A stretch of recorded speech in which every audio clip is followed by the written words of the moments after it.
The smell of burnt coffee filled the air just as the cup slipped from his trembling hands. The dark liquid splattered across the pristine white blouse of the woman sitting at the corner table, the woman everyone in the cafe whispered about, the one whose mere presence made the air feel heavier. She froze, her jaw tightening, as the entire cafe fell silent. And as he stood there, ice-filled not with fear, but with quiet defiance, no one knew that this accident was anything but if you believe in kindness, forgiveness, and second chances, please take a moment to like, comment, share, and subscribe to the channel. Because what you're about to hear is not just a story, it's a reminder that even the smallest act, born from love or desperation, can change everything. The morning had started like every other for Ethan Miller, a single father of a 6-year-old girl named Lily. The alarm rang at 5 a.m., not because he had slept enough, but because life didn't give him the luxury of sleeping in. He slipped quietly from his thin mattress, careful not to wake his daughter in the small one-room apartment that barely held together after years of missed rent payments and makeshift repairs. The wallpaper peeled, the sink leaked, and the fridge hummed with an almost mocking persistence, but to Ethan, it was home. Lily was his light. The way she'd wrap her tiny arms around his neck each morning and whisper, "You smell like pancakes," made him forget how tired he was. Her laughter was his only wealth. Yet behind his soft smile, Ethan carried the weight of 2 lives on shoulders that had known too much loss. His wife, Claire, had passed away 3 years ago, cancer, and every medical bill had carved a deeper hole into his savings, his dreams, and his heart. Since then, he had been working double shifts at the Velvet Bean Cafe, serving lattes to strangers who barely looked up, just to keep his little girl in school and fed. The cafe was small but sat near the financial district, where people in suits ordered coffee with the kind of authority that made others move faster. That morning, Ethan's manager had warned everyone that a very important guest was coming, a woman whose name carried power in the city like thunder in the distance, Vivian Kane, CEO of Kane Enterprises. She was known for her brilliance, her ruthlessness, and her cold perfection. Her company owned more than half the real estate in downtown, including the very building where the cafe stood. Ethan had seen her name on news headlines before, the ice queen of business, they called her. He never imagined he'd meet her, much less spill coffee on her. But fate had strange ways of tying people together. That morning, when she walked in, the entire cafe seemed to hold its breath. Vivian Kane was every bit the legend, immaculately dressed, eyes sharp as glass, the kind of woman who looked like she had never known hunger, heartbreak, or fear. She sat by the window, laptop open, phone buzzing, her focus absolute. Ethan felt a strange pull as he watched her, not admiration exactly, but something closer to curiosity. And then, as he looked closer, his heart stopped. Pinned on her sleek leather bag was a tiny, worn-out charm, a silver heart locket with a small scratch across the middle. He would recognize it anywhere. His late wife used to have the exact same one. They had bought it together from a street vendor years ago when they were young and broke. But this couldn't be hers.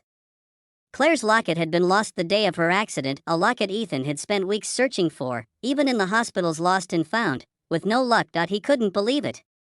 How could this stranger have it? A CEO, of all people. His heart raced, his hands shook, and his world spun in disbelief. He approached her table with the coffee, his thoughts a blur, his heart hammering. And then, in that single, impulsive moment, his trembling fingers tipped the cup, letting the hot liquid splash onto her pristine blouse. The cafe gasped. Vivian stood instantly, fury flashing in her eyes, but something in his expression stopped her cold. He didn't look afraid, he looked broken. "I'm so sorry," he whispered, though his voice trembled with something deeper than apology. The manager rushed over, stammering apologies, offering replacements, threatening to fire Ethan on the spot.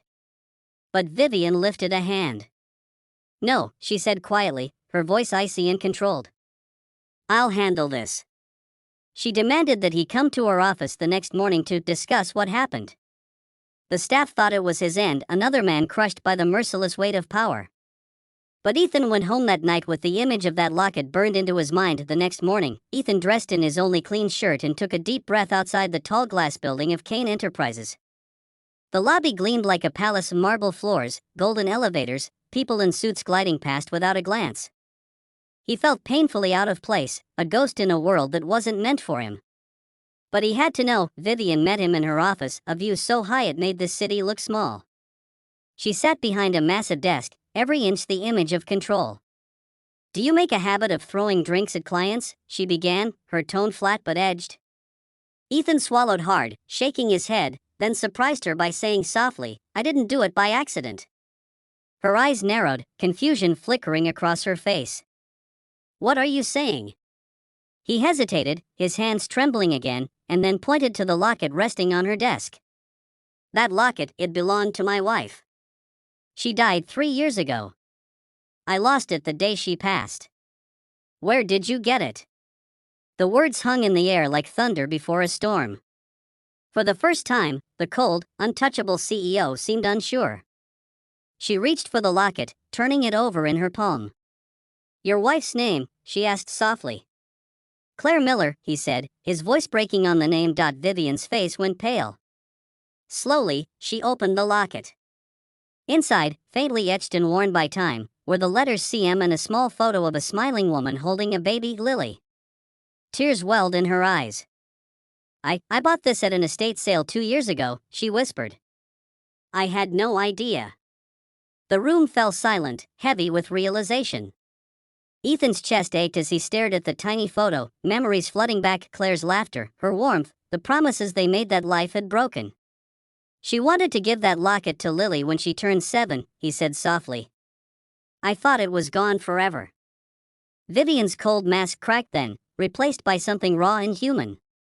She removed the locket and handed it to him with trembling fingers. "It was never mine," she whispered. "It was just something about it. I couldn't let it go. Maybe it was waiting to find its way home." Tears blurred Ethan's vision as he held it tightly. "Thank you," he said, but she shook her head, eyes glistening. "No. Thank you for reminding me that not everything is business." In that moment, something changed between them.